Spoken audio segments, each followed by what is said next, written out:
नमस्कार दोस्तों, stock market studies में फिर से एक बार आपको बहुत-बहुत स्वागत है। तो आज मैं फिर से आपके सामने कुछ इम्पोर्टेंस कंपनी का अपडेट और उसके डिटेल्स भी शेयर करने वाला हूँ। तो इस वीडियो को पूरा लास्ट तक ज़रूर देखिएगा क्योंकि इस वीडियो के अंदर आपको कंपनीज़ के डिटेल्स के साथ-साथ टेक्निकली चार्ट पैटर्न्स के बारे में भी पता चलेगा कि अभी टेक्निकली कंपनी कौन-सा सिचुएशन में है और मेरा कहाँ पे ट्रेड है, मैं खुद आपके साथ शेयर करूँगा। तो इस वीडियो को पूरा लास्ट तक देखिएगा और अभी तक अपने चैनल को सब्सक्राइब नहीं किया तो ज़रूर कर लीजिएगा।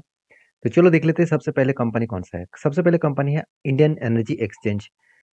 देखिए पिछले दिनों में बजट जो पब्लिश किया गया था उसमें से सबसे ज़्यादा फ़ायदेमंद कोई भी सेक्टर के ऊपर देखने को मिला वो है सोलर प्रोजेक्ट के ऊपर मतलब ग्रीन प्रोजेक्ट के ऊपर। तो गवर्नमेंट पहले से ही अनाउंसमेंट कर चुके थे कि ग्रीन प्रोजेक्ट के ऊपर सबसे ज़्यादा ग्रोथेबल हाई ग्रोथेबल सिचुएशन देखने को मिलेगा। तो आईईएक्स एक पावर सेक्टर एक्सचेंज है, तो पावर सेक्टर का जितना ग्रोथ होगा उतना ही एक्सचेंज का भी ग्रोथ होगा। तो आईएक्स के ऊपर जो लोग सोच रहे हैं कि कंपनी का बिजनेस खत्म हो जाएगा क्योंकि इसका मोनोपोली कंपनी बंद करने वाला है, तो उस बेसिस में उस लोगों को एक ही बात कहूँगा कि कंपनीज़ के जो दम है वो आपको यहाँ पे देखने को मिल जाएगा। कितना दम है वो आपको यहाँ पे मैं दिखाने वाला हूँ। ध्यान से इस चीज़ को देखना, कंपनी की जो डेप्थ है वो क्या है? एकदम ज़ीरो है। कंपनी का आरओसी एंड आरओई दोनों ही क्या है? लास्ट ईयर में मतलब इन दिस ईयर 38% और आरओसी 46% और कंपनी 3 साल में 40%, 5 साल में करीबन 42% के आसपास और आरओसी जो है वो एवरेज निकल कर आ रहा है करीबन 46% के ऊपर। तो एक अलग लेवल का ग्रोथ यहाँ पे दोनों में ही देखने को मिला है। उसके साथ साथ देखिए आप जो सोच रहे हैं कि चलो आरओसी आ रही तो ठीक है, क्या प्रॉफिट ठीक है? बिल्कुल है, जबरदस्त प्रॉफिट है। इतना शानदार प्रॉफिट बहुत कम कंपनी के ऊपर देखने को मिलता है। एवरेज निकल के आ रहा है करीबन 70% के आसपास। तो सोचिए कंपनी के इतना हाई ग्रोथेबल सिचुएशन में क्या उस कंपनी के ऊपर डरना चाहिए? मेरे हिसाब से तो बिल्कुल नहीं। आपके हिसाब से क्या है तो ज़रूर मुझे कमेंट्स करना। और मज़ेदार बात यही है कि कंपनीज़ के जो मतलब बिज़नेस है टोटली पावर एक्सचेंज के ऊपर 100% बिज़नेस कंपनी पावर एक्सचेंज के ऊपर ही देखने को मिलता है।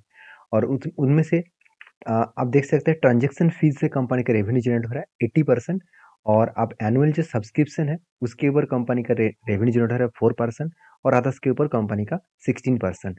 तो कंपनी की जो बिजनेस है वो देखा जाए तो टोटली ट्रांजैक्शन फीस के ऊपर ही डिपेंडेंट है और ऑब्वियसली पावर सेक्टर का तो पावर जो एक्सचेंज है उसको ट्रांजैक्शन फीस के माध्यम से ही तो रेवेन्यू मिलेगा ना। तो कहने का मतलब है कि कंपनी की जो ग्रोथ है वो अलग लेवल में हो रहा है। और रही बात कंपनी का इस दिसंबर के रिजल्ट का, जो बहुत दिनों से मैं इंतज़ार कर रहा था कि एक्चुअली रिज़ल्ट किस तरीके से आएगा। तो देखिए 85 करोड़ से 114 करोड़, उसके बाद 100 करोड़, उसके बाद 115 करोड़। तो कंपनी इस बार भी पिछले सालों की तुलना से सेल्स को अच्छा खासा इंक्रीज़ किए। एक्सपेंस को कंपनी मेंटेन्स किया, उसके बाद कंपनी का नेट प्रॉफ़िट वो भी 60 करोड़ से बढ़ के 80 करोड़, उसके बाद 70 करोड़, उसके बाद 89 करोड़। अलग लेवल का एक प्रॉफ़िटेबिलिटी ग्रोथ यहाँ पे देखने को मिले। तो कहने का मतलब है कंपनी की जो मतलब जो सिचुएशन है उस सिचुएशन के हिसाब से बात करूँ तो कंपनी के एक अलग लेवल का प्रॉफिटेबिलिटी ग्रोथ देखने को मिला है। तो इस बेसिस में कंपनी का आगे बढ़ने का भी दम है। तो इसीलिए शायद इंस्टीट्यूशन इस कंपनी के ऊपर माल बेचने के लिए तैयार नहीं है। देखिए एफएस के पास जितना होल्डिंग था, कुछ क्वांटिटी यहाँ पे सेल ऑफ किया, उसका डायरेक्टली फ़ायदा किसने उठाया? डीएस ने उठाया। मतलब एफएस ने जो माल बेचा वो डायरेक्टली डीएस ने फंडिंग को ऐड किया। उसके साथ-साथ पब्लिक के पास भी अच्छा खासा होल्डिंग्स देखने को मिले। तो इंस्टीट्यूशन के पास अच्छा खासा होल्डिंग्स है, उसके बाद पब्लिक के पास भी है। हाँ, प्रोमोटर के पास कुछ भी होल्डिंग्स नहीं है, ये बात आपको ज़रूर याद रखना होगा, क्योंकि हर कोई कंपनी इसके ऊपर प्रोमोटर रहेंगे, ऐसे होता नहीं है। क्योंकि जैसे टीसीएस सॉरी माफ़ी चाहता हूँ, आईटीसी जैसे कंपनी, एलएनटी जैसे कंपनी, इतनी बड़े कंपनी की भी एक भी शेयर होल्डिंग पैटर्न में आपको एक भी प्रोमोटर देखने को नहीं मिलेगा। तो रही बात इस कंपनी के चार्ट पैटर्न्स का, तो मैं बहुत दिनों से इंतज़ार कर रहा था कि एक फाइनली एक पैटर्न्स बना है। यहाँ पे एक कब बना और मैं इंतज़ार कर रहा हूँ एक हैंडल पैटर्न क्रिएट होने का। तो जिस तरीके से देखिए यहाँ पे 200 डेज़ ईएमए को रीटेस्ट किया और उसके बाद वापस जा रहा है। मुझे लग रहा है यहाँ पे कंपनी वापस जाकर इस लेवल को ब्रेकआउट कर सकते हैं। अभी देखिए करेंगे कि नहीं करेंगे वो तो बात की बात है, क्योंकि हर किसी का ओपिनियन अलग होता है।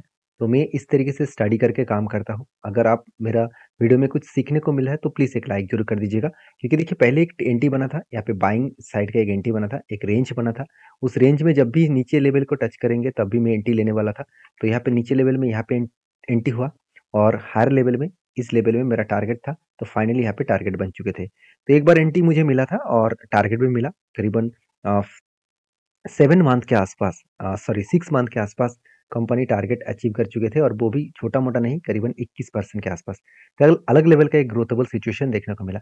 अभी इस कंपनी के ऊपर आपके क्या ओपिनियन है? ज़रूर मुझे कमेंट्स करके बताना। नेक्स्ट जो कंपनी उसका नाम है टेक महिंद्रा। देखिए टेक महिंद्रा के ऊपर मैं पहले भी एक वीडियो बना के शेयर किया था कि टेक महिंद्रा इंडिया की एक पॉपुलर आईटी सेक्टर कंपनी है और टॉप 5 में कंपनी का नाम देखने को मिलता है और महिंद्रा ग्रुप की एक सबसे बड़ा आईटी सेक्टर कंपनी है। तो कंपनी में कुछ खासियत पॉइंट है, जो खासियत पॉइंट मैं आपके साथ यहाँ पे शेयर करने वाला हूँ। फाइनली देखिए कंपनी इस बार भी कंपनी 1% के आसपास, सॉरी 1% नहीं, मतलब एक कदम कंपनी खुद का डेप्थ को कम किया। तो डेप्थ को कम किया, कितना कम किया? चलो मैं आपको एक बार दिखा देता हूँ। देखिए पिछले सालों में कंपनी का डेप्थ था 2600 करोड़ के आसपास और इस बार कितना बना? 2700 करोड़ के आसपास। और इस क्वार्टर में कंपनी का कितना डेप्थ हुआ? 2600 करोड़। मतलब पिछले बार का जो डेप्थ था उससे कंपनी इस बार डेप्थ को कम किए। तो कर्जा जितना कम करेंगे उतना ही कंपनी के लिए खासियत भी बनेगा। हाँ, मान लेता हूँ कंपनी का कर्जा 2600 करोड़ है, ऑलमोस्ट इसका डेप्थ अभी पूरी देखेंगे तो 0.10 के आसपास देखने को मिला है। तो आपके क्या ओपिनियन है इस कंपनी के ऊपर? मुझे ज़रूर कमेंट्स करना, क्योंकि कंपनी का जो क्वार्टर रिजल्ट है वो इस बार सेल्स तो बढ़ा, मतलब पिछले क्वार्टर की तुलना से सेल्स तो बढ़ा, मगर ईयर पे ईयर बेसिस में कंपनी का सेल्स उतना ज़्यादा इंक्रीज नहीं हुआ। एक्सपेंस को मेंटेन करने के बाद नेट प्रॉफिट पिछले क्वार्टर को तो बीट किया, मगर पिछले सालों को बीट नहीं कर पाया। 50% कंपनी का प्रॉफिट मार्जिन डाउन हो चुके हैं। और टेक महिंद्रा के ऊपर एक ही मैं चर्चा करूंगा, वो है कंपनी के इस बार का कैपेक्स। कंपनी कितना बिजनेस के ऊपर इन्वेस्टमेंट किया वो देखना बहुत जरूरी है। 2021 में इन्वेस्टमेंट था 570 करोड़, 2022 में वो इन्वेस्टमेंट बढ़ के हो चुके हैं 835 करोड़ और 2023 में वो कैपेक्स बढ़ के हो चुके हैं 969 करोड़। अभी देखिए करंट जो ईयर चल रहा है, करंट जो टिल टू मंथ चल रहा है, उसमें 937 करोड़ के आसपास कैपेक्स देखने को मिला। इसका मतलब कंपनी अच्छा खासा इन्वेस्टमेंट भी कर रहा है खुद के बिजनेस के ऊपर। उस सिचुएशन के हिसाब से देखा जाए तो कंपनी के ऊपर एक हाई ग्रोथेबल सिचुएशन देखने को मिल सकता है। बाकी इस कंपनी के ऊपर टेक्निकली चार्ट पैटर्न्स के बारे में बात करूँ तो फाइनली मेरा जो एंट्री है वो मैं आपके साथ पहले भी शेयर किया था। यहाँ पे एक कप बना, उसके बाद एक हैंडल पैटर्न क्रिएट हुआ और फाइनली यहाँ पे ब्रेकआउट हुआ। ब्रेकआउट होने के बाद देखिए नीचे आया था और नीचे कहाँ से कहाँ तक आया? यहाँ पे देखिए प्रीवियस एक स्ट्रांगली क्या था, एक स्ट्रांगली इसका सपोर्ट था और दो तरीके से सपोर्ट बना था। एक पहले यहाँ पे एक सपोर्ट था और दूसरा यहाँ पे 200 डेज ये में भी एक सपोर्ट जैसे बना। तो दो सपोर्ट को वो रिटेस्ट करने के बाद ही बाउंस बैक किया। देखिए बाउंस बैक करने के बाद कंपनी धीरे-धीरे करके वो हायर हाई बनते-बनते आगे बढ़ रहा है। तो ऐसे नहीं कि डायरेक्टली यहाँ से ही टारगेट दे देंगे, ऐसे होगा नहीं।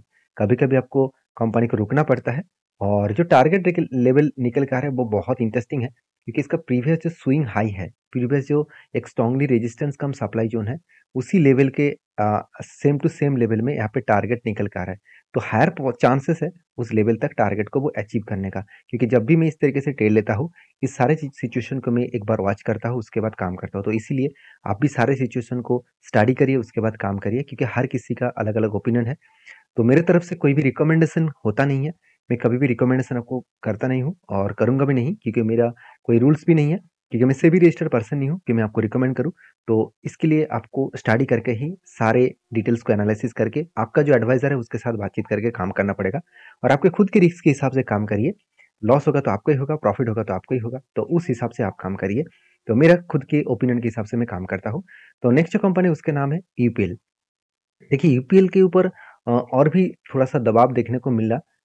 मतलब एक एक प्रेशराइज़ अभी भी देखने को मिले हैं, क्योंकि जो बजट पेश हुआ उसमें जो फर्टिलाइज़र कंपनी है, जितने सारे पेस्टिसाइड इंडस्ट्रीज़ है, उसमें कुछ खास ग्रोथ तो नहीं दिखेगा, क्योंकि गवर्नमेंट अनाउंस तो किया कि फाइनेंस जो माइक्रो फाइनेंस है, उस कंपनी का ग्रोथ होने वाला है। जिस तरीके से गाँव-गाँव तक मतलब महिला के लिए जो नया-नया प्रोजेक्ट है, उसके ऊपर काम करने वाला है। तो जो मतलब इंडिया कृषि प्रधान देश है, तो उसके लिए भी कंपनी काम करने वाला है, मतलब गवर्नमेंट अनाउंसमेंट कर चुके हैं बजट में। फिर भी यूपीएल जैसे कंपनी के ऊपर उतना खास ग्रोथ देखने को नहीं मिला। अगर मैं चार्ट पैटर्न्स के बारे में बात करूँ तो पिछले दिनों में देखिए बजट आने के बाद भी शेयर में शेयर में एक प्रेशराइज़ देखने को मिला और देखिए प्रीवियस जो स्विंग जो लेवल है, मतलब जो स्ट्रांगली सपोर्ट है, उसी सपोर्ट लेवल को फिर से रीटेस्ट कर रहा है। इसका मतलब 2 तरीके से सिनेरियो बन सकते हैं, आइदर वो ऊपर जा सकते हैं, आइदर वो नीचे आ सकते हैं। तो अभी देखिए फिलहाल के लिए जो सिचुएशन है वो सिचुएशन मुझे लग रहा है कि और एक बड़ा फॉल देखने को मिल सकता है, क्योंकि जो इसका जो स्ट्रांगली जो यहाँ पे जो स्ट्रांगली जो इसका सपोर्ट है वो सपोर्ट लेवल को अगर ब्रेक डाउन करे, सपोर्ट लेवल कौन सा है 520 रुपीज़, इस लेवल को अगर ब्रेक डाउन करे तो बड़ा सा एक फॉल देखने को मिलेगा। और नेक्स्ट जो लेवल रहेगा वो खतरनाक लेवल रहेगा, बहुत नीचे तक, मतलब 410 रुपीज़ तक आने का चांसेस है। और इस तरीके से करेक्शन होने के पीछे एक ही रीज़न है कि कंपनी के जो रिजल्ट है, इस बार क्वार्टरली जो रिजल्ट है वो आप देखेंगे तो उतना खास नहीं हुआ, उल्टा कंपनी बड़ा सा लॉस भी कर बैठे।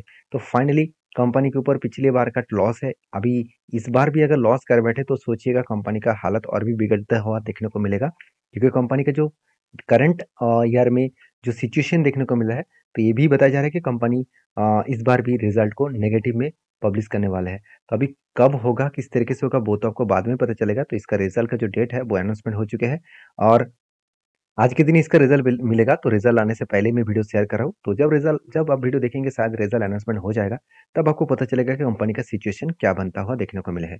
तो मैं पहले भी आपको बोल चुका था कि जिस तरीके से यहाँ पे कंपनी एक ही रेजिस्टेंस को ब्रेक नहीं कर पा रहा है और नीचे आ रहा है, तो एक स्ट्रांगली हायर लेवल वो डाउन साइड में जाने का कोशिश करेंगे।